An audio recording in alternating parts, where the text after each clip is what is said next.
All right, good evening and welcome to all. We have got a special treat for me, and I think it will be for all of you tonight. But welcome to our midweek Bible study with midweek refreshing, however you like to look at it.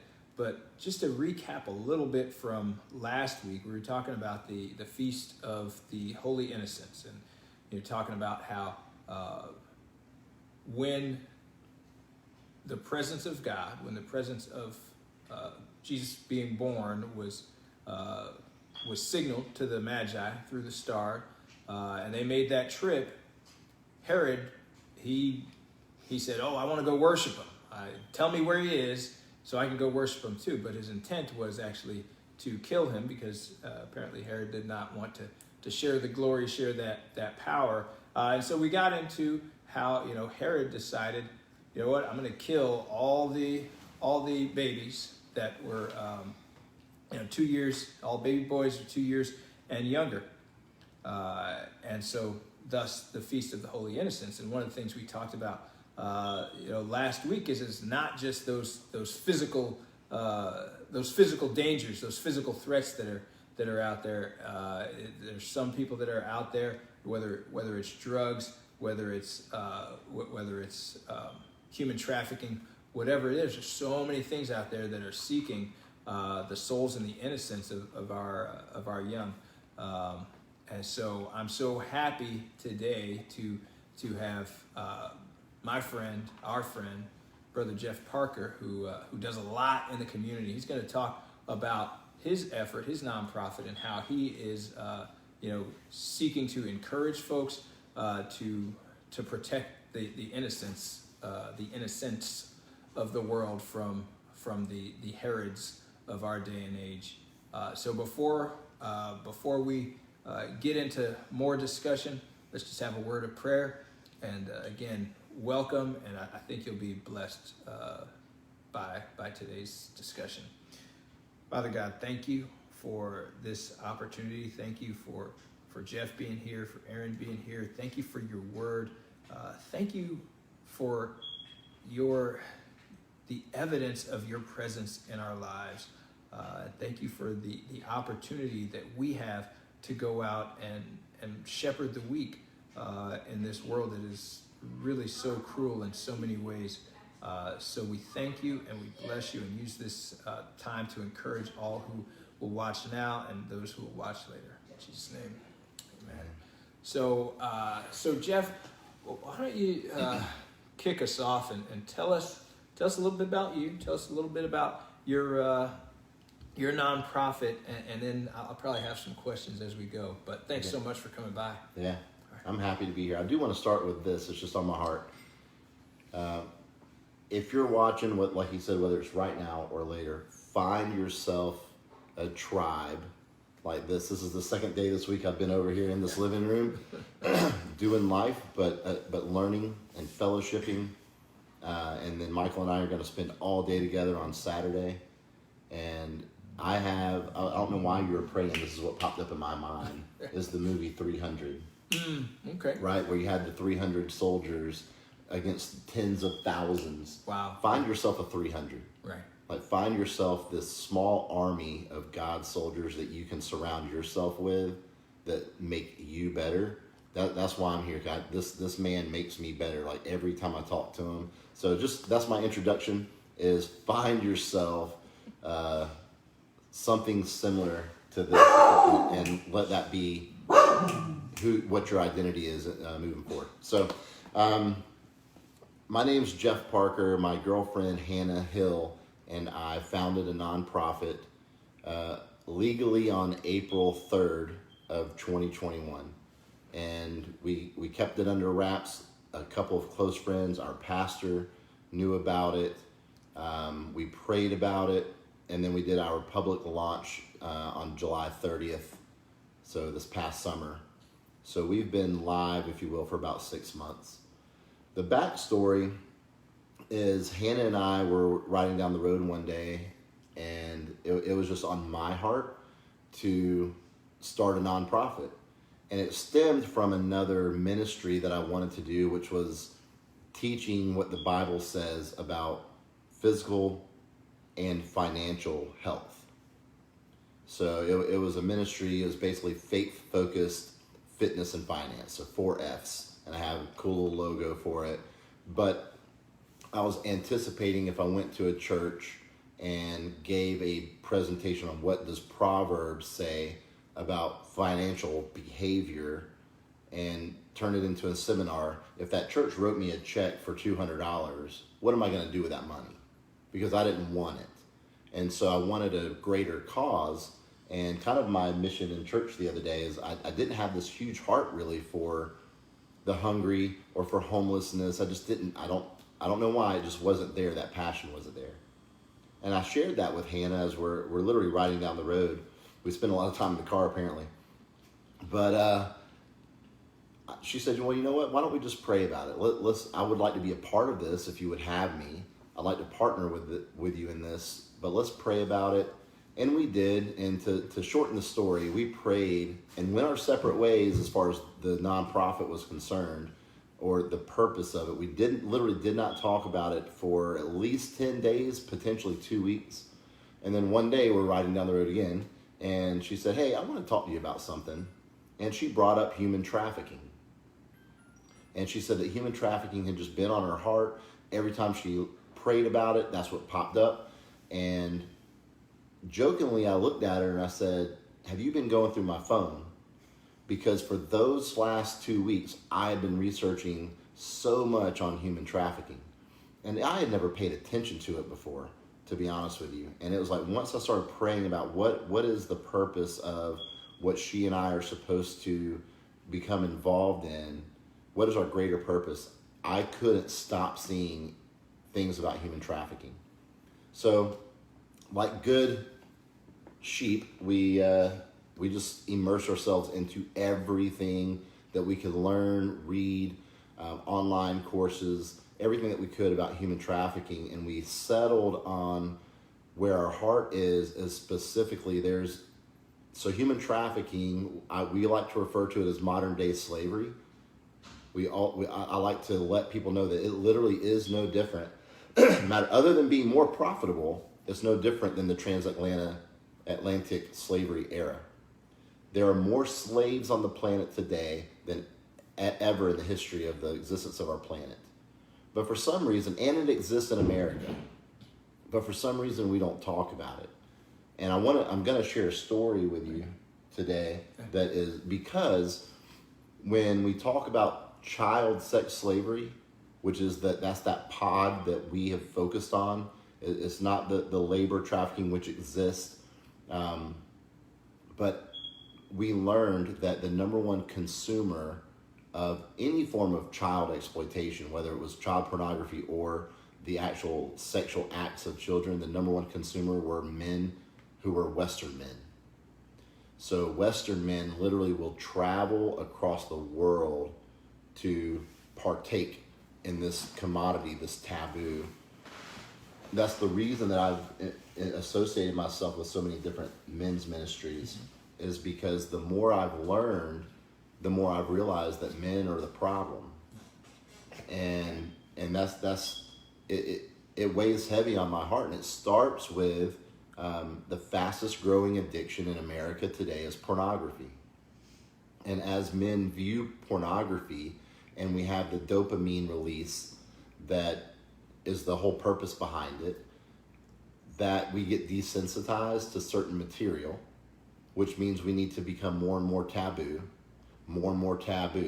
and for a certain pocket of men, that taboo is the subject becoming younger and younger. And then there becomes a point where just viewing it or seeing it isn't enough. And so now their next step is to consume that commodity. So some real numbers for you that I hope blow your mind. Human trafficking, modern day slavery today is a $150 billion industry. It is the second largest and most profitable illegal criminal enterprise other than illegal drug trade. Since I've been researching this less than a year, it has surpassed illegal firearms trade or illegal arms trade, When we first started studying about human trafficking, it was number 3 behind drugs, illegal arms, and then it was human trafficking. So it literally is growing before our very own eyes, and it's growing in America. So the $150 billion of profit from human trafficking, when we break that down to the child sex slavery piece, is they estimate that the last report was 2019. They estimated the profits from that industry, from selling children for sex, was $99 billion. So it is a very profitable enterprise. Here's the thing about business. I've been in business. So my background was law enforcement. I got out of law enforcement after 10 years, and I've been in business in some form or fashion since then. What I know about business is where there is no supply, there is no demand. So you have to understand that the demand right now are the men. And if we can get in touch, that's my calling, I feel like, is to, Michael has a son. If we can generationally educate the men, the boys, on how to behave the right way to become, I honestly feel like, to become godly on a whole different level. And then if we can raise awareness. So right now we have a 2-pronged approach, is to educate men generationally on the dangers of pornography. I honestly believe that's where it begins. If we get that off the table, we don't have an issue with that boy growing up into being a man who's going to have any desire whatsoever to consume this commodity. But then there's the other prong, is the awareness in the community. So that's what we're focusing on right now as we grow as a nonprofit and raise more and more funds. Our vision is to open a restoration home. So as we rescue victims, we want to provide them an opportunity to become survivors through various programs that we'll put together.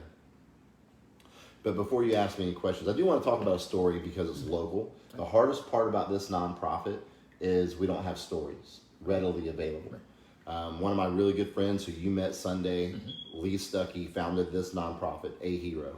And he's got story after story after story, because it's pretty easy to talk to a veteran who has struggled with suicidal thoughts and has overcome that.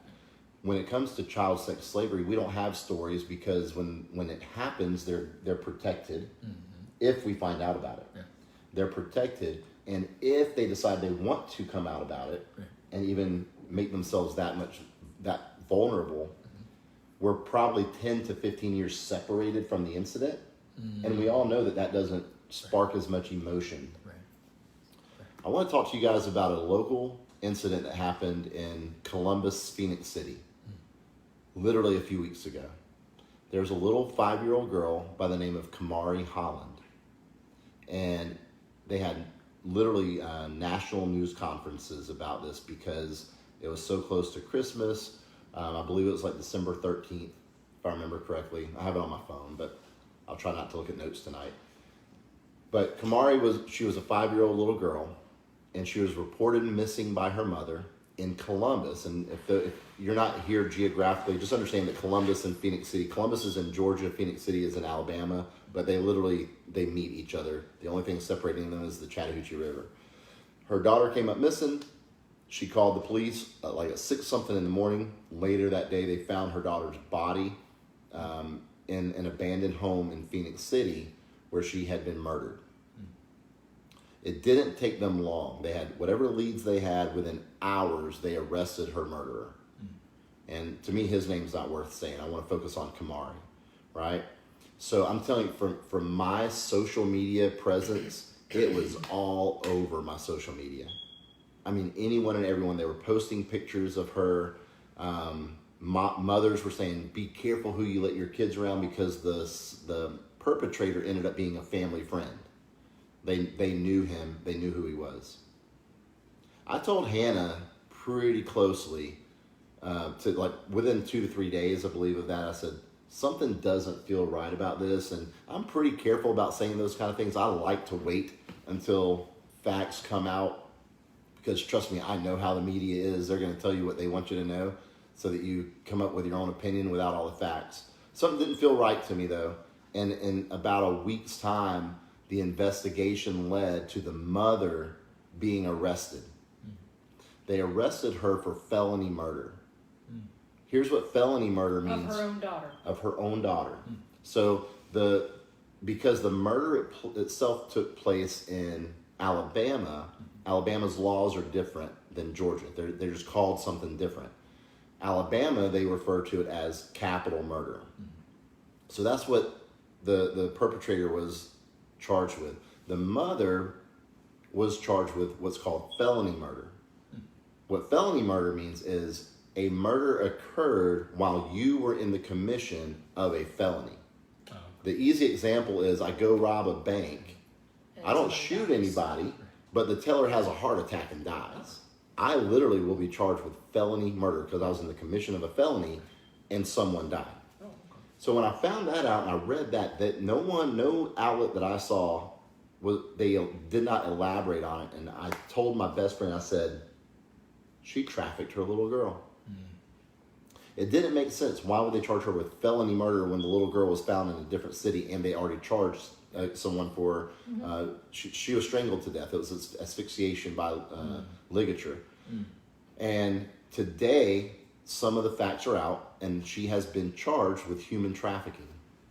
I need you guys to understand a few things. This was a mother of a 5-year-old girl who sold her little girl to a man for the purpose of him having sex with her. And the little girl ended up dying. I'm pretty callous, and I hope this isn't taking anybody the wrong way. It might have been the best thing that ever happened to that little girl. I imagine she's in kindergarten. Yeah. What's the rest of her life? She's gonna be going to like? school Mm-hmm. every day, and that's why the awareness piece is so important to us, is to get in front of teachers, to get in front of Sunday school teachers and youth pastors and kind of teach them things to look for. Not that any of them could have saved this little girl's life, I'm not saying that, but potentially. You know, if we're at least out there and we're able to raise some form of awareness of this is what you need to look for. Right. But this is a real case, and it happened in my hometown. I'm from Columbus, so it happened in my hometown, and it's a rare instance where we know the victim's name. Yeah. And the reason we know the victim's name is because human trafficking wasn't even part of the equation before. Yeah. If it had been, I'm telling you right now, I've done my own experiments when it comes to posting anything on Facebook regarding human trafficking. They will shadow ban me. They do not want anything. I can post something, a picture of me and Hannah at dinner, and I'm going to get 100 to 150 interactions with that picture. As soon as I post anything about human trafficking, 4. Wow. Single digits. The algorithms don't allow posts about this topic to reach the masses. Why? I don't know. That's why things like this are important, so thank you for inviting me. Yeah. That's why for me and Hannah, we have to be foot soldiers, and we have to go to schools, and we have to go to churches, and we have to go to doctor's offices and hospitals, all the frontline, what we call the frontline defenders. We know that we've got to get in front of them face to face, because it's very difficult because of some of the obstacles that we face with social media. So, And the name of your nonprofit? yeah, so the name of the nonprofit is Project 153. Our website's project-153.org. We're also on Facebook and Instagram at Project153.org. But I just want to share that story. It's sad that I have to share that story, but it is the reality for so many children. Just this is where I'm going with it, and I'll wrap up. They being the National Center for Sexually and Exploited Children, they estimate about 100,000 children are entering the sex traffic trade per year in the U.S. So I actually did the math before I came over tonight. I was just curious. That means one child is being sold for sex every 5 minutes in the United States of America. Wow. One new child. That's 100,000 New. children entering the trade. Right.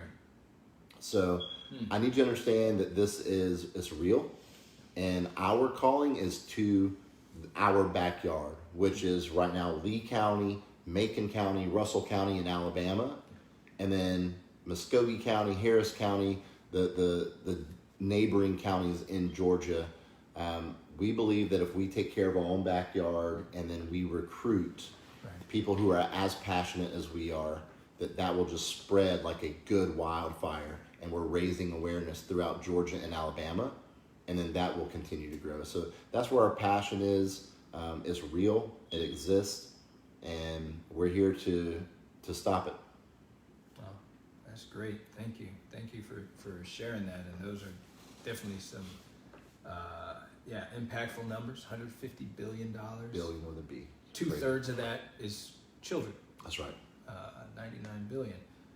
So wow, if that didn't touch you, if that doesn't really speak to the, kind of the purpose of the Feast of the Holy Innocents, I mean, wow, I don't know what will, because that is So I got a couple of questions. I think somebody's got some You're questions. talking about one of the most evil subjects. I struggle with this because this is often where your faith can be tested, because it's hard to process this type of evil in the world in the way of not becoming evil yourself and wanting to seek revenge on those evil. Yeah. It's hard to separate. No, it's a great point, and I mean, I'll definitely weigh in. I have a quick response to that. Go, yeah, And this is something that I've come to the conclusion literally in the last month, maybe two. And I believe that the only way to defeat this evil, because it is an evil. Yes. How else can you describe it? No doubt. I believe that the only answer is the church. okay, I believe that with my whole heart. Is the more Christians that we get on board to take our blinders off and to understand that this is happening, I believe that that's the answer to the problem. yeah, no, that's good. Because it can't just be the state. The state's too overworked. I don't. That's a whole different. That would take me an hour. No, so real quickly, 60% of all sex trafficking victims have spent some time in the child welfare system. So, like Kamari, children are being sold by their own parents, Right. or they are being sold by their foster parents. Right. Boy. And at that point, it's typically through some form of coercion or threat Right. of violence. Right. It's typically an older sibling that's being trafficked, and they threaten against the younger sibling. Right. If you tell anybody, I'm going to do the same thing to her, and Right. she's 6 years old. It's just like the whole situation is just, you either enter it this way or you enter it that way, but the whole situation is just a mess. And everywhere I've looked, the foster care system is absolutely broken. Yeah. And I've looked It is. locally, and so yeah. Yeah. We've had our own experience with that one. So, I'll add on to that, because I think you're absolutely right. From a biblical perspective, I feel like we as a church have to start with the idea. Honestly, if you just look at, Romans 3:23, all the sin come short of the glory of God. We are all, I know we talked about age of accountability in that last week, but okay, if you take that into account, yes, cool. But beyond that, we are all sinners. Right. We are all, and so does the nature of the sin matter? Biblically speaking, you can make an argument, no, it's all sin. But I think some things that you see, you're just like, oh my goodness, like, how can this be? But if we come to the realization that we're all sinners, that everybody on this planet, what's the last census or the last tally, 8 billion people or 8? I don't think we quite got there, but We're close not enough. quite. Yeah, so 7 point something billion people are sinners. Once we come to that realization, then we can say, wow, this evil does exist, and if I really want to be closer to the will of God, if I want to be closer to, even take the actions of the Magi, where they said, you know what, I'm not going back to Herod to allow him to go and kill Jesus, to give him the intel on that. Okay, so that's one way. Another way is, the kind of stuff that you're doing. But I think the acknowledgement that sin is real, I think we like to have this perspective, and you can, different preachers, I've heard them like, oh no, we're all basically good. Like, no, that's actually not Bible. That's actually not. We actually have to fight. We have to fight to even be close to good.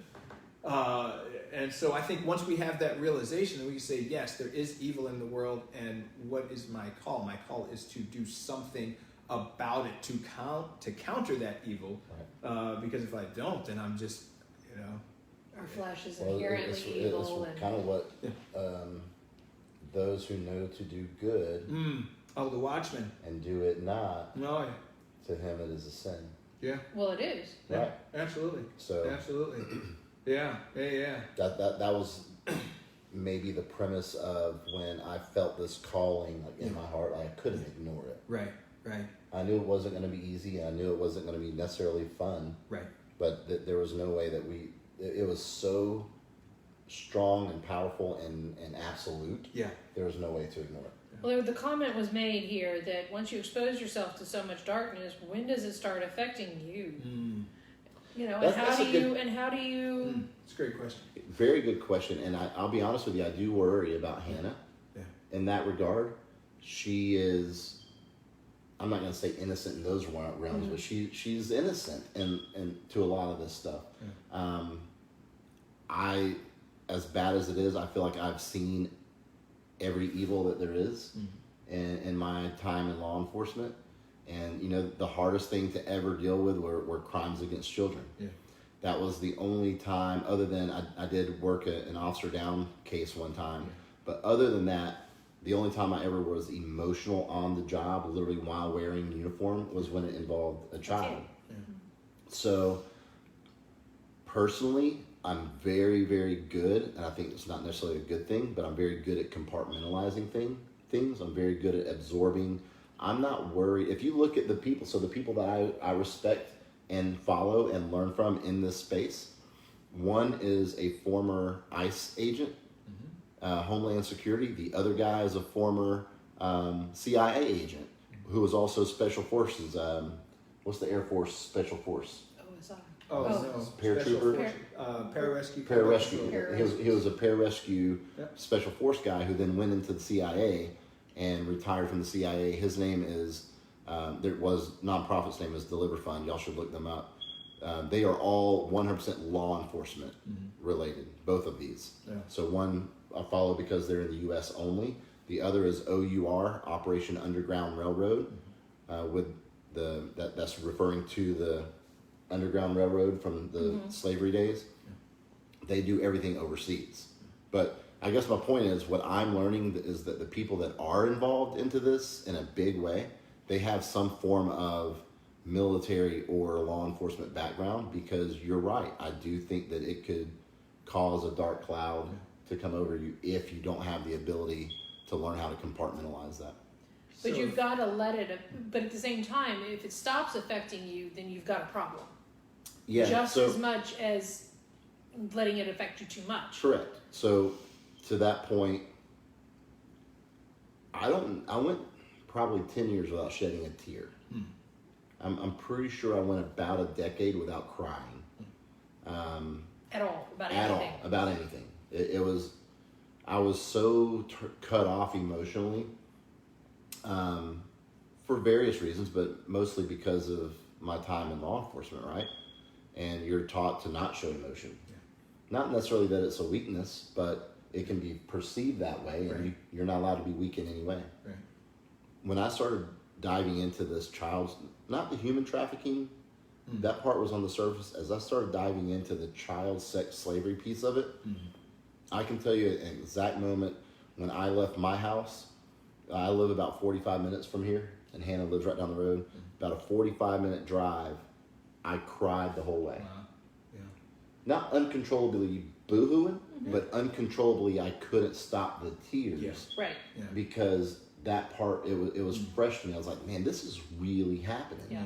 to children Yeah. in America, Yeah. in Auburn, Alabama. Right.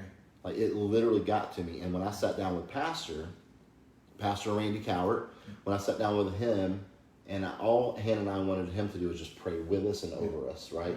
And he ended up being a huge supporter, as y'all know. Yeah. But as I'm telling him our calling and our story, I got choked up and I started crying. Yeah. And that's never happened to me in forever. Like me crying in front of a grown man, Right. never, Right. right? And I started crying to the point, like, it wasn't like a couple, I needed like Kleenex. Right. And I just remember my initial response was, I'm sorry. Mm. And then I made up my mind later that day, I was never going to apologize again for showing emotion. Right.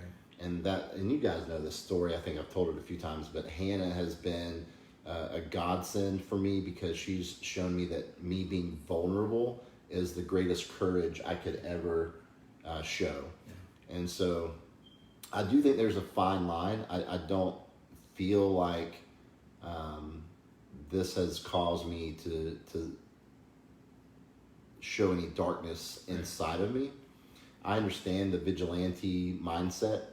One of my favorite movies is Boondock Saints, and if you've never seen it, you know, put some earmuffs on. But it's a good movie. It's a good movie about vigilantism, Right. and that's why I like it, because these two Irish twins go around killing everybody that's bad, right? Right. I understand that that's an emotional reaction, though. Right. And I don't think we're going to win this fight with emotion. Right. We have to win it with logic and with action. It's true. So It's true. And resolve.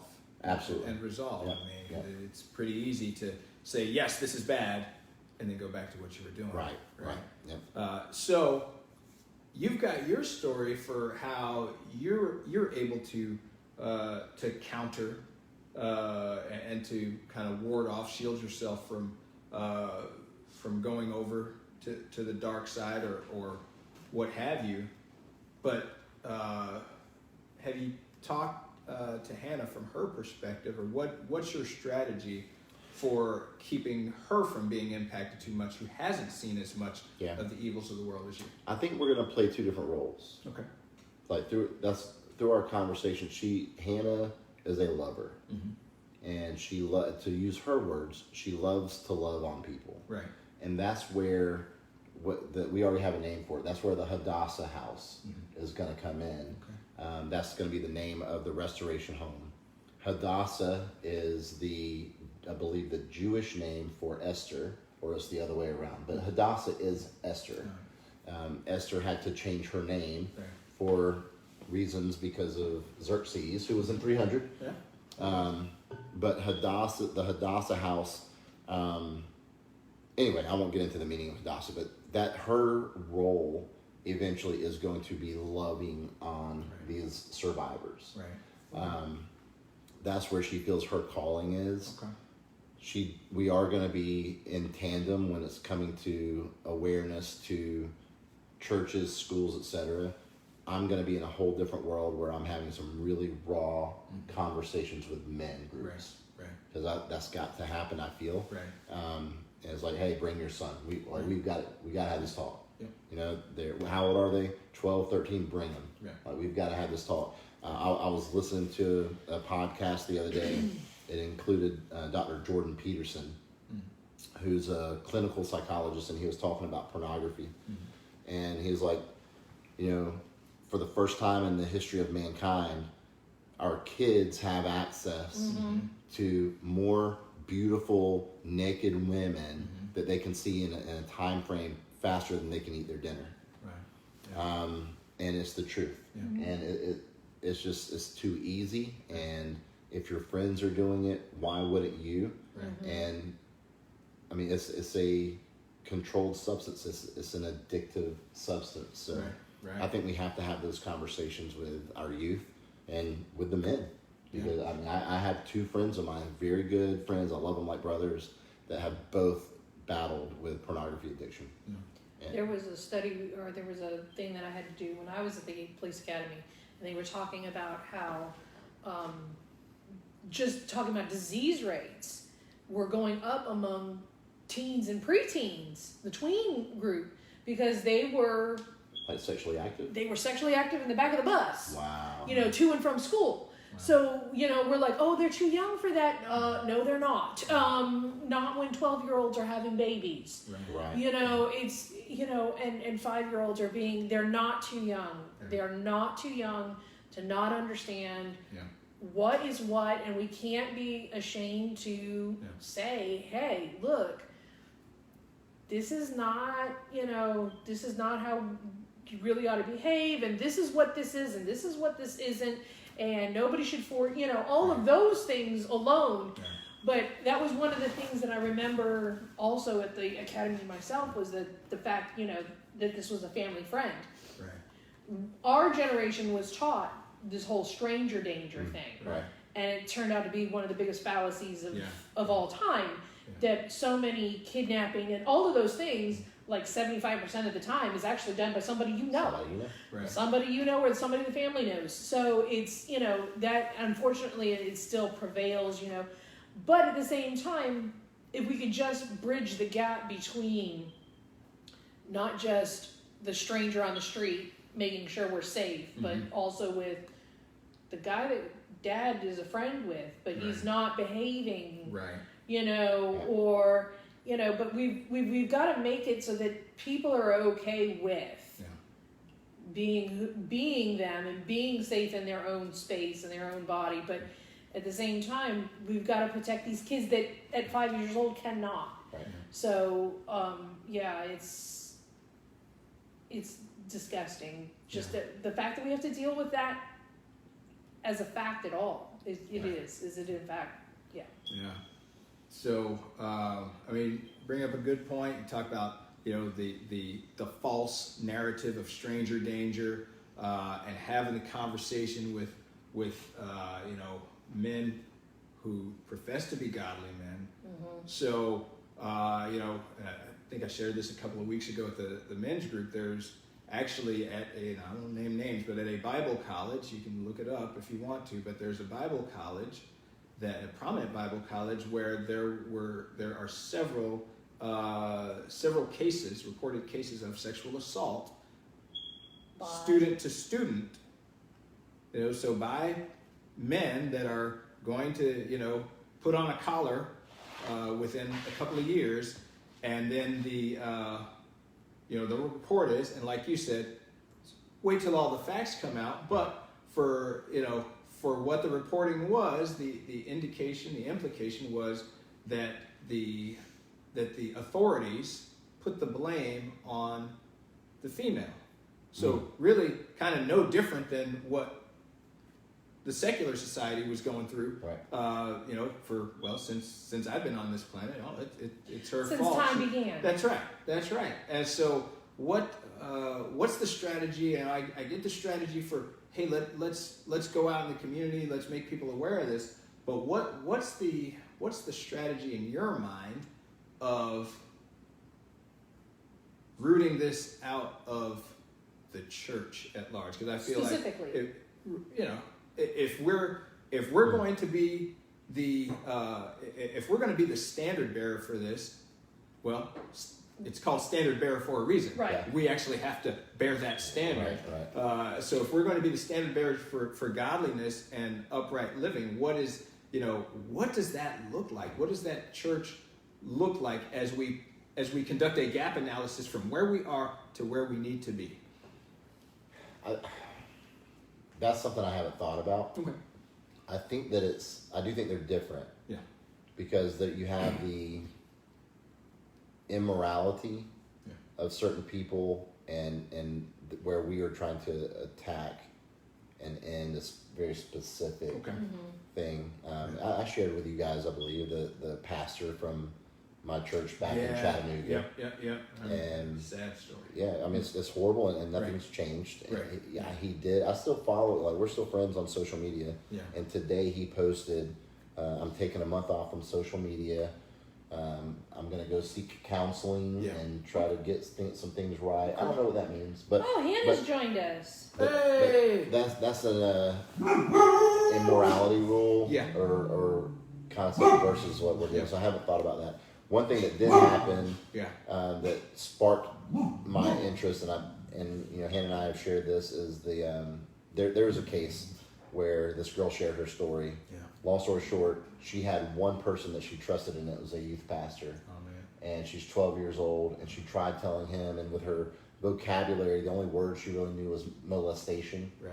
And she basically said, "I'm being molested," Yeah. and it freaked the youth pastor out Yeah. to the point where he literally pretended he didn't hear, turned around, and walked away. Oh wow. Wow. And she was trafficked for a year beyond that. Oh man. So that was when I heard that story, it was like, we've got to get into the church, but it's Yeah. for a different reason. Yeah. Yeah. So, you know, it sounds like, you know, if you were to kind of conceptualize, and not that you're looking at reshaping the nonprofit, but if we were to conceptualize the things that need to happen, so if we've got youth pastors, if we've got deacons, if we've got people in the church, you know, we've talked before about how do we have the conversations when somebody comes into the church? How do we put our arms around them and say, "Hey, we love to have you here. More importantly, we love you to know Christ." But then when those relationships deepen, somebody might have to have that, or they'll be faced with that uncomfortable conversation where they have the choice: do I turn and walk around? Turn around, walk away, or what do I do? How do I engage that person when I see somebody that's being, you know, molested, trafficked, whatever, when I have full knowledge of it? Right. Or how about when they tell you that they've been doing it? Yeah, Because you're talking about groups of men in particular yeah, here. sure. I think that you're going to have to be just definitely with that see something, say something mindset kind of idea. But we have to all then take responsibility. Yeah. It has to be made clear to any and all people that if you are told that somebody is doing it, or you are told that somebody is caught in it, you've got to say something, or all you're doing is continuing it yourself. Yeah. You're just as guilty. And you are not, you cannot profess love to love your neighbor if you allow this child, in this specific case, children, to continue in that situation. You cannot profess to love them as you love yourself, and you certainly cannot profess to be loving on the perpetrator either, because what he is doing is harmful, or she, because it can be a she. But what they are doing is, yes, it's harmful to that person, but it's just as harmful to them, because there are those that are very blasé about it, and then there are the others who, like, very generally feel like it's a sickness or something, and they really can't. You know, I do what I can. You know, I do what I don't want to do, and all that. But you're not doing either person any love by allowing that person to continue doing it, or that person to experience it. How are you loving? And if we're all sinners, and there is no grading scale, you gotta stop sin. Sin is sin. We gotta root it out. And if I'm swearing or thinking bad thoughts, I'm just as guilty on the sin level, on the sin measure, as this dude who's doing this. Maybe not on earth, but if I'm going to stop, or at least attempt to stop mine, I've got to help this person stop theirs. So it's just the way it's got to be, and we've all got to take that responsibility, because that youth pastor turning around, he might as well have kept molesting her himself. Right, and it's rough. I think what I heard you say is we have got to be able to love, like actually love through fear and love through discomfort, whatever that means. So somebody put you're put in an uncomfortable situation. I have to show actual love. I gotta help this person. I gotta protect. Yes, it's uncomfortable. Yes, you might be afraid. Yes, it might be like, hey, the pastor, young boy comes up to you and says, the pastor of this mega church just did this to me. If you're on the board in that church, well, wow, what do you do now? Because Doesn't matter if you're on the board. well, If you're in I that agree. church, No, you need to be going, agree. yeah. I agree with you, but for some people, it's like, but that's my bishop. I don't right. So love through that fear, love through that discomfort But then in you the got right way. right, Yeah. exactly, because what then gets passed around? Oh, the Catholic Church is just full of pedophiles. Yeah. Right. The Catholic Church is not just full of pedophiles, Right, you know, right. and that's what happens. Or like Westboro Baptist, well, that's not my Baptist, you know, Right. you know. But that's I'm just saying, but that's what happens. Right, that's right. what gets Yeah. the one bad apple spoils the barrel. Right. If we don't govern And ourselves, exactly, then- and that's why people look at believers of God of any stripe and go, but. So, but Hannah was mentioning how she takes a break, a full day or whatever she needs to step out of it. That's what she was just saying, is that she needs that time to step out, because she just cannot look at whatever the evil is, Yeah. because her heart is in that place. And so she needs she needs that time, and I completely agree, to get back to, and that's for anybody, to get back to a place where you, like you were talking about on Sunday even, you got to take care of you too. Right. You can't fill somebody else's cup if you are lacking. Yep. Yeah. So you've got to get yourself back and right and centered, and then you can fill again. Or go back to battle, however you want to. Well, and everybody experiences trauma in different ways. That's true. Sometimes it's just seeing the story. Sometimes it's the experience. They don't let you can't go back, come back from the war zone anymore. It used to be they just send you back home and like, aren't you happy to be home? And then you have a lot of people that are beating up on their families because they have not learned how to, decompress and manage that trauma. So, any kind of steps that you can take to manage whatever you perceive as trauma, I think is going to be helpful. Yeah. Were there any other questions on there? Because I did have questions. Okay, I thought I saw a couple, but I do have two more questions. We're coming up on the hour, but we'll go as long as we need to, because this is good. This is good conversation, and it is, to me, this conversation gets at the practical application of biblical principles. Everything from being the watchman in Ezekiel, to loving your neighbor, to all those things. We say those words. We might even mean those words or be able to quote chapter and verse, but what does that love in action look like in your life? And I think you got a great example and a great testimony for what that looks like. So I'll ask this one, and the last one is a little bit lighter, I think. Well, I'll go with this one first. Okay. You've used the terms slavery and trafficking and those things interchangeably. Yes. And I agree with that. One thing I noticed in the media and in training that you get in the military, all these things, there's not a lot of use of the word slavery. It's all leaning towards human trafficking. Right. You want me to tell you why? Is that why you're going to go? Yeah. I'll I mean, I've got my thoughts on it, but go ahead. Well, let me tell you. Yeah. Who are enslaved? Hmm. Who? Children. People. People. Yeah, people. Yeah. Yeah. What is trafficked?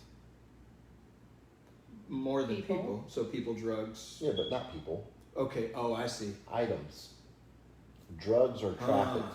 Arms are trafficked. So then why do we call it human trafficking or trafficking in persons? Yeah. Go ahead. I think it dehumanizes Okay. the victim. To call it There's- what? To call call it human trafficking. as opposed to slavery. It is slavery. Yeah. In every aspect of what's happening, it is slavery. But we don't. When we get human trafficking, we don't get slavery.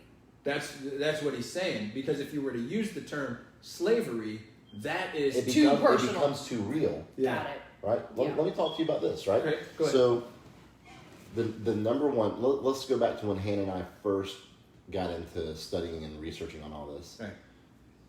Illegal drug trade Mm-hmm. was number one. Right. Illegal arms trade was number two. Okay. And then human trafficking was number three. Yeah. Think about it this way. Illegal enterprises for the number one illegal criminal enterprise in the world. Yeah. Drugs. Yeah. We have the U.S. of A Yeah. has a drug enforcement agency. Okay. We have an agency dedicated Mhm. just for drugs. Yeah. Do you know that over 90% of drugs that exist in the United States are legal? Yeah. So we have a less than 10% Yeah. of illegal drugs, and we have an entire agency Wow. dedicated Yeah. To 10%. to those illegal drugs. Right. Number two at the time, Yeah. just because we're going to stick with it, illegal arms trade, Yeah. ATF. Right. ATF. Yeah. Second Amendment, let me go that far. Yeah. Yeah.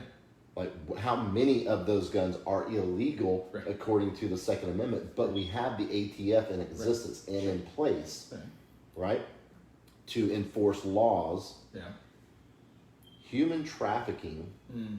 modern day slavery, Yeah. there's not a single agency That's that is dedicated. designed solely Right. that For it's that. always a subsidy Right. of right, Homeland Security Yeah. or HHS. FBI will take some of the cases. They'll take right. some, Right. but here's the dollar amount. Mm. Dedicated specifically to human trafficking in the U.S., Yeah. the federal government designates $22 million Oh. to that. Mm. That's less than $1 per human trafficking victim around the globe. Wow. Wow. Because they estimate between 20 and 40 Yeah. million victims across the globe. Wow. Wow. So I think, and this is all speculation, so don't think I'm a conspiracy theorist. I think that modern day slavery, human trafficking, child sex slavery is so freaking deep in our roots Mm. that one of the first things I told Hannah, I said we can't waver because we're going to uncover rocks. Yeah. While we're in the midst of this. Yeah. There's a reason that I can't get a post out on social media. Yeah. There's Yeah. a reason that we refer to it as human trafficking Yeah. and not slavery. By the way, where I was going with that, Yeah. 13th Amendment, Yeah. Yeah. abolish slavery. Oh. Second Amendment, So clearly we must have done that. Right. right? Right. So Second we Amendment literally makes have guns legal. makes guns legal, but we have ATF. 13th Amendment, abolish slavery, but yet we have no organization Right. to combat enslaving humans. Hmm. Hmm. Which absolutely do exist Absolutely. in the United States. Yes. And it, yeah. Whether they're At a higher indentured rate, servitude or they're Right. Yeah. At a higher rate than ever before. I was. Yeah. No, that's good. So the indentured servitude is that's a whole different thing, but yeah, it but it's starts, still it there. exists, and that normally turns into some form of sex trafficking. Yeah. Yeah, absolutely. Yeah. But like you said, this is so. I think this is so in depth, in deep, with human culture. Period. Yeah. Yeah. It is one of those. It's sort of like when you take down the drywall and you see rot on your studs. Right. You know, Yeah. you know the studs are under there. I thought you You were going to just say we don't. find $600,000, but by the plumbing. No. Oh no! I wish. I wish. No, that would be a You good heard one. about that? No, I did not. No. Oh, boy. They were doing work in Joel Osteen's megachurch, and they took the sheetrock down in the bathroom, and they found like close Cash? over $500,000 in cash and checks wow. that were That's- like buried in the wall. Anyway, That's impressive, yet at the same time unimpressive. Is that the one that with the church that got flooded in the whatnot? No. Anyway. Anyway. So yeah, I was going to say that it. I mean, if the you think term- back on it, because the abbots, even back in the abbeys of old, in Right. medieval ages, Sure. they had the building that was technically off the property, Oh, sure. so that they could do all of their lewd and disgusting and whatnot, Right. and even drinking. Yeah. But it was not in God's house, so it was not talked about. When they talk about, even down to in the Bible when they talk about the Hellenization of the Jews, like reversing circumcisions, and gymnasiums were gone to by men, and oh, by the way, everybody was naked. Not saying that being naked is a problem. I'm saying that wasn't the only thing that went on It in leads to those. problems. But that wasn't the only thing that went on in those gymnasiums. Okay. Anyway, men only. But I mean, it's a common fact that pedophilia was a big thing in ancient Rome, and some people claim that was what brought the Roman house down. But whatever. But those are all things that have all been underpinning to our. Even if you talk about the worshippers of Baal and whatnot that would throw babies on the fire. I mean, so this is literally. I mean, we're talking about from day one of humanity. This is practically original sin, or ranks right up there with. Sure. I know what you're saying. Well, you're right. and so and so this is one of those kind of call it what it is sort of things. But if we use terms like trafficking, one, I think you dehumanize the person. Two, I think you make it less taboo ultimately, because you're dealing in a commodity. Correct.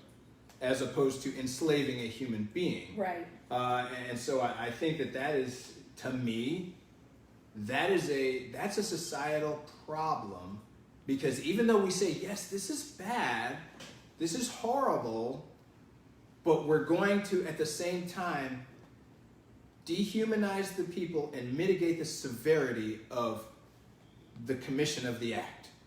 And so that, I think we probably ought to use the term slavery more. Yep. We need to call it what it is, and think that's the thing across the board in a lot of things. We need to call it what it is. Yeah. For me, it comes down to, like, for us in this room, the people watching, people that aren't watching. Yeah. A challenge that I've issued a few dozen times in the last year is, if you lived and existed in the 1800s, would you have been an abolitionist?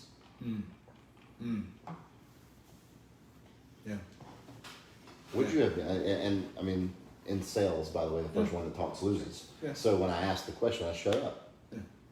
And I think I've never had someone tell me that they would not have been, because we like to think that if we existed back then, we would have done the right thing. We would have, because we know we Now we know. we put ourselves right? into 2020 vision. Yeah, exegesis versus eisegesis. I think I would have been.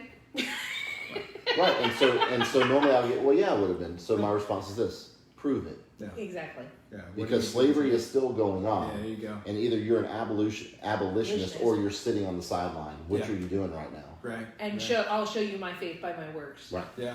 Yeah. So a challenge to everyone: be an abolitionist. Yeah. Because it's a real thing. I'm not going to say it doesn't take any effort to figure it out, because it's kind of tough. But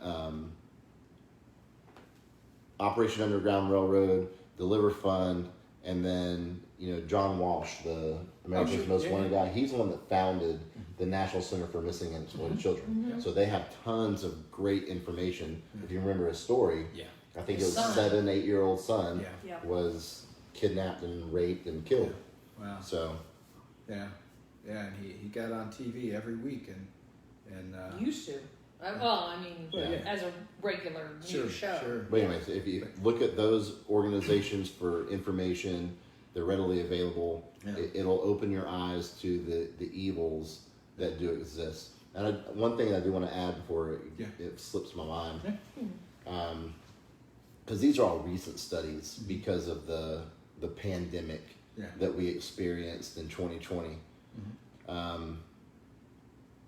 Reports to the National Center for Missing and Exploited Children, the reports to their hotline doubled in 2020. But that doesn't do it justice. Yeah. It doubled where it was around 10 million in 2019 to 22 million cases of online solicitation. Wow. So we're only talking about tablets, computers, gaming, what do they call those? Gaming stations. There's Yeah. a P word for them, but Platforms. because parents were having to work from home and they were giving their children pacifiers Right. Yep. of the electronic type, and they're being solicited by strangers online. So it was the number that I saw was 83% of cases in 2020 of Wow. trafficking cases. They were, the initial solicitation was via online. Product of online. 83%. Wow. And if we were to kind of use, being that it's in that same kind of ballpark, it's like 2/3 of rapes and sexual assaults aren't even reported. Yeah. Correct. So you don't even know that full number. That's Right. If you just That's go with, I've only got a third of the cases are reported. So whatever you get times 3 is probably a lot closer to what's actually happening out That's there. right. Yeah. So you're talking about, 60, 75 million cases Yeah. of And- some kind of solicitation. A story that Hannah likes to tell, because it's a hard story to tell, because she has a 7-year-old boy. Yeah. And during that pandemic period, there's a 42-year-old man in Utah who was gaming with 2 cousins. They were both 6 years old in, I believe, Indiana. Yeah. And he pretended to be a boy of their age, walked them through on how to create a Facebook account, Wow. and then had them basically coerce them into sending naked photographs of themselves via Facebook Messenger. Wow. So that's just the beginning of it, because his next step, if their mom had not found it, his next step was to hold that against them. Yep. Wow. And if you don't do this, I will show these pictures to everyone. Yeah. That's kind of that's the way it's going. Tim Ballard, who's the founder of OUR, he put it this way: to make this real for you guys, this is a guy who has been literally, this has been his life for the last 12, 15 years. Okay. He would rather let his 15-year-old daughter drop her off and let her go into a nightclub all night long by herself Wow. than to be unsupervised around electronics. Wow. That's how dangerous it is. That's what he is teaching and preaching. So he literally would rather her go Right. into a nightclub around a bunch of men, who have ill intentions, Right. than to sit on a device. Right. Because that's how prominent the predators are. Insidious. Yes. We watched that thing, Social Dilemma. Oh yeah. The presidents and the VPs and whatever Yeah, of they don't give their kids phones. Twitter, or iPads or anything. Etsy. Yeah. If you watch it's was it just over an hour, right? Yeah. Social Documentary called Social Dilemma it's on Netflix, and all of these bigwigs, Like, no, I'm not letting my kid on that. Twitter, seriously, Wow. Twitter, Facebook, wasn't Etsy, but it was. I mean, Yep. all of those things. They won't let their kids anywhere near social media. Yeah. None of it. Yeah. None of it. Yeah. It's kind of akin to cartel kingpin tells his kid don't do drugs. Right. Right. So Right. same Right. kind of thing. You will Right. not. It was even one of the guys was I think Pinterest, and he won't let his kids Yeah. on it either. It's Well, just they like understand the dangers of it. Sure. exactly. Even like Bill Gates, they Bill and Melinda didn't let their kids have a whole bunch of stuff. So, Gateway drug. so I want to. I mean, there may be more questions that pop up, but I kind of want to use this opportunity to equip the people that are watching this, because you mentioned earlier that there's certain words that you can't use on Facebook because they'll sideline you or whatever. If somebody sees something happening, if somebody, Amber Alert or something like that, what is your advice to them for how to get the word out? Obviously, the fastest way to get things out is an effective social media network, but how do you suggest that they navigate some of those logical blocks that are in place? Well, I think in that scenario it's very simple. There are a couple of hotlines that are available that even law enforcement uses. Okay. So even when there's a case that law enforcement encounters and there's human trafficking, Yeah. modern day slavery, even they contact Right. those hotlines, because those hotlines are going to, you have the law enforcement perspective, Right. you have the enforcement of it, Right. but then there is the mental health Yeah. and the counseling piece of it. So the hotlines piece all of that together. Okay.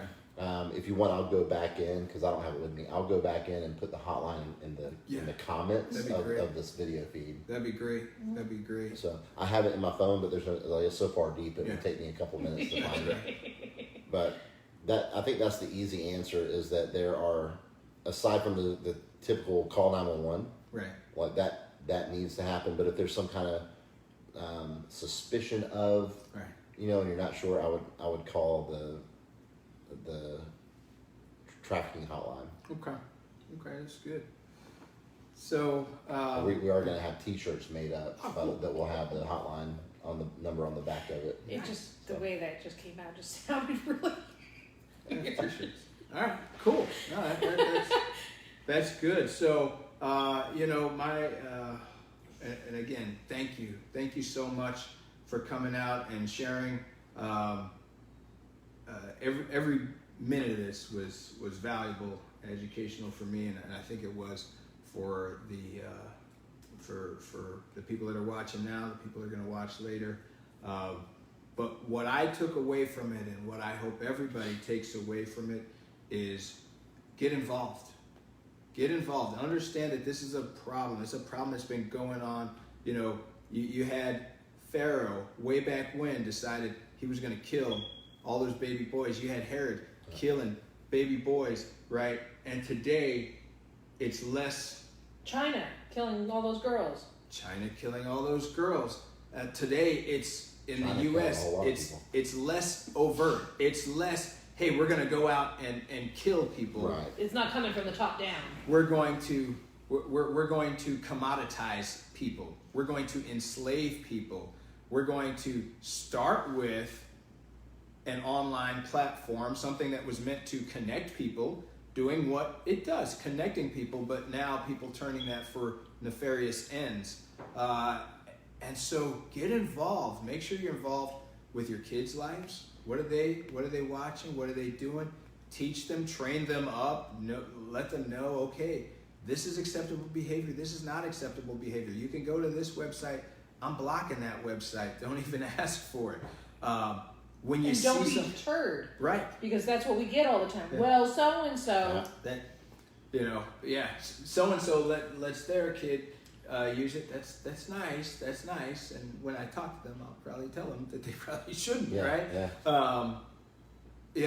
But there's so many ways to get involved and not turn that blind eye. Don't be that person that hears about something and turns around and walks out the door because it made you uncomfortable. Love through the fear, love through the fear, love through the fear, love through the discomfort, because that's how we can save some of these children. Hopefully we can save all of them, but if we can save a couple, if you can be, instrumental in shutting down some kind of, trafficking ring because you made a phone call, because, whatever, you told a friend about something, you called the hotline, which is going to be posted later, you're doing a godly thing. You're protecting, you're protecting widows and orphans in their distress. I mean, You said how, love your neighbor as, two greatest commandments, love your neighbor. And we talked about being, if you do these things, then you're my friend kind of thing. And you talked about, if he wants your jacket, give him your shirt too, all that stuff. Yeah. I mean, Yeah. And you said how, if he hits one cheek, give him the other. Yeah. That's a hard thing to do, right? Yeah. Okay, we never said, and it was never told, and if somebody made it out to be that it was going to be an easy thing, then I'm sorry. That's right. But being a person of good moral conscience and of God and all of that other stuff, it's not going to be easy. Right. It's been flatly said, Right. and it gets glossed over. Right. It's not rainbows and sunshine. You're going to be persecuted. Yeah. You're going to suffer. Yeah. You're going to have to make hard choices. Yeah. Be in the world, not of the world. Yeah. All of these things are difficult. Right. It's difficult to be the abolitionist, Right. to be the person that's willing to stand out and go, no, it is not right to kill Jews because they're Jews. It is not right to do these things to black people because they happen to have more melanin in their skin. This is not this is not right. You know, children are precious, and they're, you know, and you know, they're innocent, and you're just tearing them up every way possible, and just because you can and you want. What kind of, you know, Yeah. it's a hard thing. I mean, some people, you know, in some ways, you know, just not denying Christ and getting your head chopped off is an easy thing, you know, in comparison to, you know, being there when that you're the youth pastor, and that child tells you in however way. Right. I mean, how does that guy feel now? Yeah.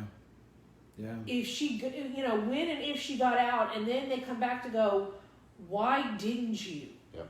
You know, I don't want to be that guy, and I certainly don't want to be that guy's therapist, you know, because I don't know if I could be his therapist. I mean, it's not going to be easy. And you know what, though? You don't get to be Arnold Schwarzenegger by eating donuts and sitting on your back. You're going to take lots of steroids. So there is that. Okay, I wasn't going there. Come on. I was saying put it in the hard work and sweat and be uncomfortable. And It obviously took lots of hard work. Yeah. that too. And but steroids. listen, but you bring up a very good point that I know we're over time. Or No, whatever. it's fine. But- they can pause it But or not. I think that's why the awareness piece is so I important. agree. Even to a youth pastor, like, I don't know the guy's background. I don't know what his vocabulary was. I just know, according to her story, he had an opportunity to end it for her. And he did. He did it. Yeah. But I'm going to tell you what, like, something that as I started, again, diving into this so deeply with Hannah, and I started having flashbacks, PTSD almost from my law enforcement career. Yeah. And there was an instance that God put on my mind that I'm not even supposed to remember because it was so insignificant in my career. Right. And as I'm reading and I'm studying about human trafficking, a specific scenario came up, and this is real life. I remember like it was yesterday for some reason. Yeah. I worked a zone that was it was literally the only zone in the city that had prostitution. Huh. Okay? Okay. And so I considered it a challenge. Okay. So I did prostitution stings all the time. Yeah. Both ways, Yeah. right? So where we would have undercover Johns Yeah. that would go, Yeah. we'd arrest the Yeah. crack whores is what they were to us. That's all they were. They were crack whore, Mm. right? And then we would get female officers, put them on the street, and then we would get the Johns. Yeah. Okay? Did it both ways. Well, I got a call one night at a hotel, and what I walked in on was, so we had a prostitute that was very well known. Her name was Angela Ray. And when I walked into the hotel room where the complaint was, her teenage daughter was in there drugged out of her mind, laying in the bed. Yeah. Right? Handled the call, go downstairs. There was a snitch down there and said, Officer Parker, I'm just going to let you know right now, I've seen at least 20 men come in and out of that hotel room. Wow. You know what my thought was? Great, we got a second generation crack whore. Not. It was her daughter. Wow. Yeah. Second generation crack whore. Wow. As I started diving into this human trafficking, Yeah. she literally took her daughter because she was a new commodity. Yeah. She was pretty. Yeah. She was 18 years old. Young. Got her high on drugs, and they were just running men in and out of that hotel. That girl, there's no doubt in my mind She's trafficked. that girl was being trafficked. Yeah. And I encountered it as a law enforcement officer, and just so I'm not bragging or boasting, I had some of the highest level of training of anyone in my department. And you didn't recognize it for the Didn't slavery care. that it was. I didn't care. We had zero No. training or education on anything that had to do with slavery or human trafficking. Nothing. She was a crack whore, Yeah. right? Yeah. So that's why I know that a lot of these jurisdictions have gotten better, Yeah. but that's why it's so important for us to get in front of the police departments and the Yeah. sheriff's offices get in front of the EMS stations, the fire To stations, recognize it for what it is. to recognize it when they Yeah. encounter it. So Well, I just, yeah. you're right in everything that you were saying, Yeah. but that's Yeah. a Yeah. real life example Yeah. for me where Yeah. I know back in time I had an opportunity Yeah. to rescue someone And you didn't. Right. and I didn't. But you didn't, and you didn't recognize it. Excuses aside, Right. it was But now because- you know better and you do right, better. right. Yeah. And because I know better, though, I want to make others aware Absolutely. to be and do better. Absolutely. Yeah, because you said a second generation. And I'm like, wow, this is how many years ago. So is there Is there a third now? is there Yeah. a third generation from that family? And like, wow. And then the more important question is, how do we break that cycle? Right. How do we break that cycle so that there's not a fourth generation or what have you? And that's something that we had talked about on Yeah. how to do on our pie in the sky idea too. But Yeah, well, there's a big piece of that, which is I don't believe in legalizing prostitution. Yeah. Because I think that opens up so many Yeah. floodgates. Right. I do now, and this is within the last year, Yeah. I do believe that there needs to be some sit downs Yeah. and some conversations with the prostitutes because they may not be a prostitute at all. Yeah. They may be a trafficking they may victim. be a slave. Right. Right. Maybe It's a gonna be slave. hard for them And we to- don't know that until Yeah. we have departments, caseworkers. We don't know that unless we Right. have the resources. That's right. That's right. And we can get political all night long, but that's a big downfall to any defund the police movement. Right, Is you right. end up defund. They're not going to defund Right. the foot soldiers. They're going to defund things that they don't need, the extra Right. that they feel like they don't need. Right. Right. Right. The Yeah. counseling, the victims advocates, Yeah. those types of things. So Yeah. that's a big topic. So the comment was just made, and it falls right in here though. And she was talking about, and we kind of touched on it slightly before, but it might be a huge problem even in the. I think there might be a huge problem even in the Christian community discussing healthy and unhealthy sexual outlets. It is a bit of a separate topic, but at the same time, that's why you were talking about getting in front of the men's group and getting That's right. the boys in and saying, "Hey, Yeah. this is wrong. Yeah. This is, this Right. is there is a good way to do this, and this is not a good way to do it." Yeah. And that is, I agree. Yes, it is a problem, and I think that if they can get in front of, and if you Yeah. can get in front of those groups, Yeah. then stemming the tide or getting that under control at the beginning Right. will help later with what is healthy and Sure. unhealthy and Yeah. I- That's a good point. It is a good point. What I have found to be effective, and it's been a few months since I've been on a call, so I don't know if they're on a break, but I signed up to be a member of this. Basically, this is where I got the idea of the church is the answer, right? Yeah.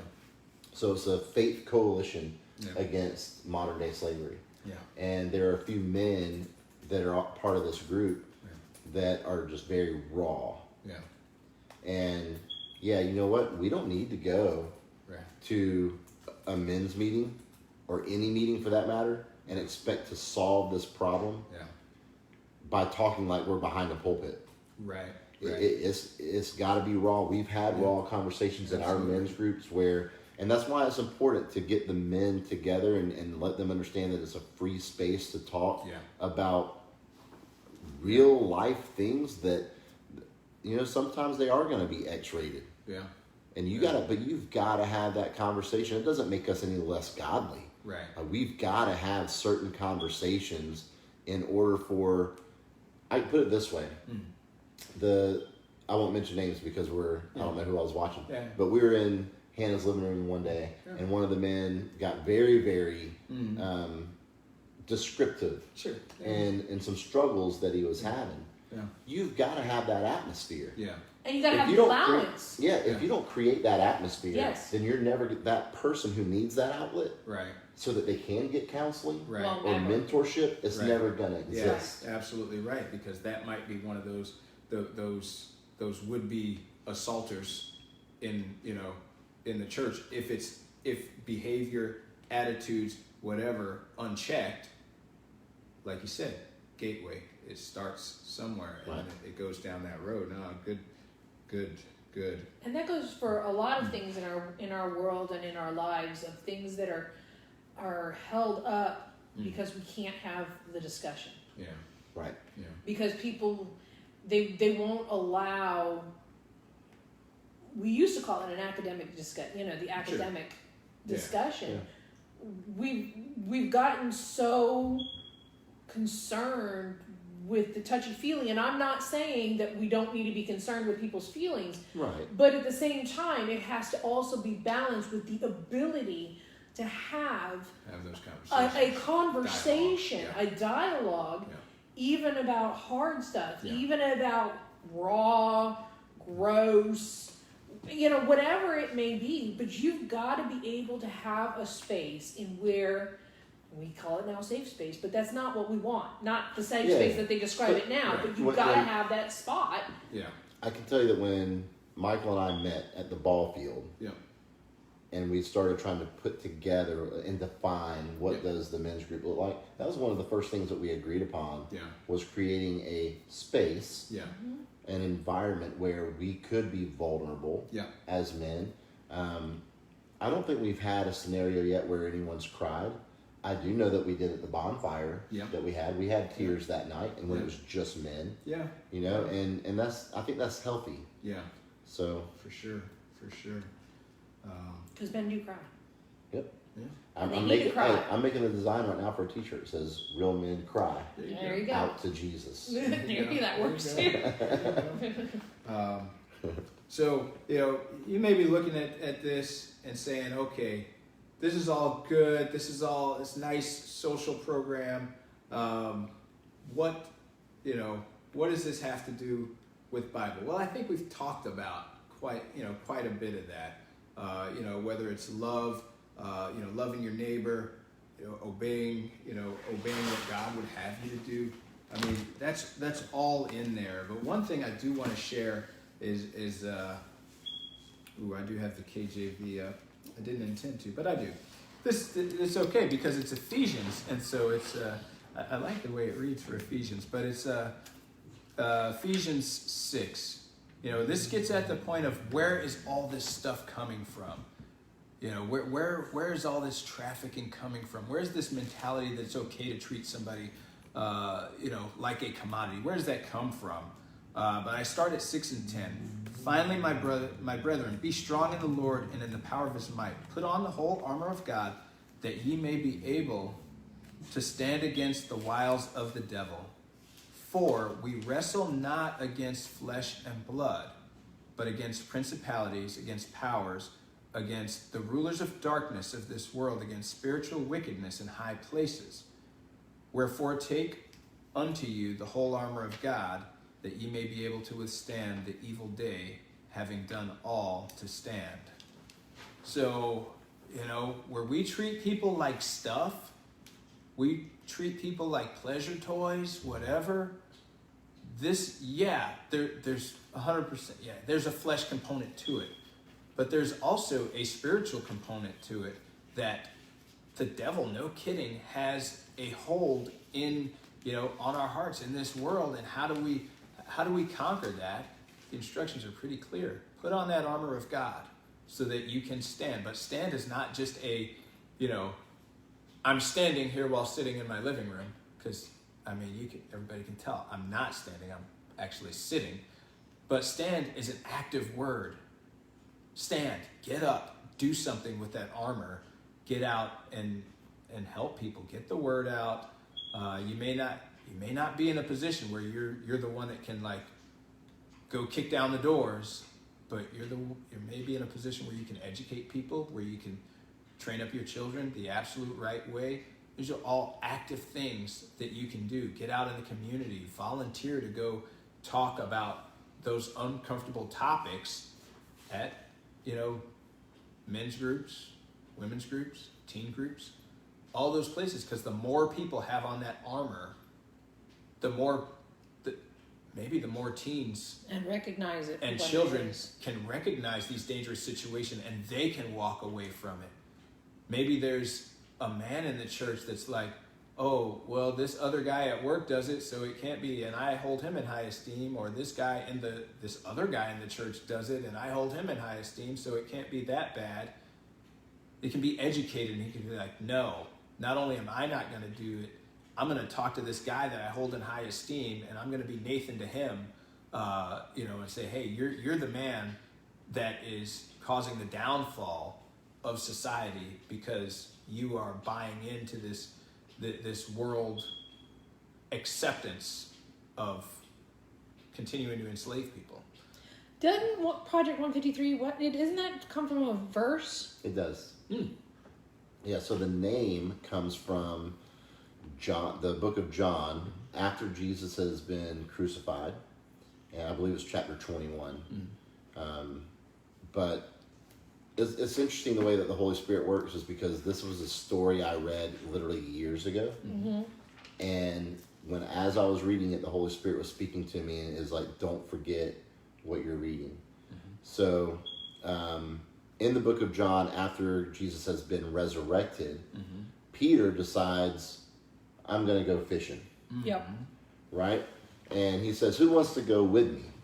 And so he takes some of the disciples with him. See it. And as I'm reading the story, I've read it dozens, maybe hundreds of times throughout the course of my life, and never quite understood why it was in there. But here's the way the story goes. It says that they fished all night long and caught nothing. Yeah. And as the day was breaking, so in the dawn, they saw a man on the beach. And he looks at him, and I always paraphrase this part because it's fun. Yeah. He looks at him and says, hey, idiots, throw your net on the other side of the boat. Yeah. Right? And that's when they looked up and realized, oh, crap, that's Jesus. And so they threw their net on the other side of the boat like he told them to. Right. And it says that they had so many fish in the net that they couldn't bring haul it it aboard. back into the boat. Yeah. So they essentially had to drag it to shore. Yeah. For some reason, the Bible specifically says that there are 153 fish. Bring some of the fish you've just caught. Shimon Kepha went up and dragged the net ashore. It was full of fish, 153 of them. That's right. But even with so many, the net wasn't torn. That's right. So there's an application here that I learned that day that later became the name of our nonprofit. We can be the disciples before Jesus showed up, and we can continue doing things our way and not answer the call. Yeah. We can keep throwing that net on the wrong side of the boat, and we're going to keep pulling up an empty net. Yeah. Or we can listen to our call, right? Which is what Hannah and I felt like we were doing by starting Project 153. We answered the call, and we listened to what the Holy Spirit was telling us, and we cast our net on the other side of the boat. And what that's telling me is that if you do that, God's not going to just provide for you. He's going to provide more than you could have ever imagined. And it's going to be in a vessel that's never going to break. That's Right. great. So the rest of that story is they end up having breakfast Yep. with Jesus. Yep. Can you imagine being able to sit down at the feet of the risen Savior? Yeah. Imagine how that conversation went. Yeah. But none of that would have happened if they hadn't cast the net Yeah. on the other side of the boat. Yeah. So this Project 153, I'm so glad that you asked that, because I get to tell that story all the time, because people, they look at it and they're like, well, what does that even mean? Yeah. And so I get to tell that story. And Yeah. I get to, through that, the name of our nonprofit, I literally get to share the gospel. There I you get go. to share the resurrection of Jesus Christ. There you go. Nice. And it's and just to make it clear, when you're saying answering the call, it's for whatever is called to that person. That's right. It's not necessarily that they all need to jump on board with Project 153. Nope. It's whatever is speaking to them. Absolutely. Yeah. That's exactly right. Yeah. Oh, that's great. That's great. All right. What else? That's it. My call to action would be this: if you are on Facebook, if you're part of the social media crowd, please visit us Facebook/Project153org. Give us a like. If you want to go to our website, you can sign up for our newsletter. The website's project-153.org. And I did put that in the comments, Oh, the sweet. website. So not the Facebook, but the website is in there. Perfect. But yeah, All right. so Okay. And that was good. Oh, it's very good. I enjoyed that. I mean, not strictly Bible, but Yeah, it's got its roots right where it Yeah. needs to have it. it's Bible in action. There you go. Yeah. See my faith through my works. Yeah. And we have a few verses that we use over and over, but I would say that our theme verse is out of Psalms 82. It says, "Rescue the weak and the needy, Yeah. deliver them from the hands of the wicked." Yeah. So that's Right in there. Yeah. Very nice. Wow. So thanks to everybody for joining us. Next week, we are going. So tomorrow is Epiphany, the Epiphany actually. So the 12th day of Christmas. So if you thought, oh, Christmas is over, I got everything done. No, Christmas is not actually over. That's tomorrow. But next week we're going to talk about the Epiphany and really try to make it personal. Like, what's the Epiphany in your life? Because the Epiphany, as written in the gospel account, is when the Magi were able to where they were able to see the baby or the young, The boy, the toddler. the toddler Christ,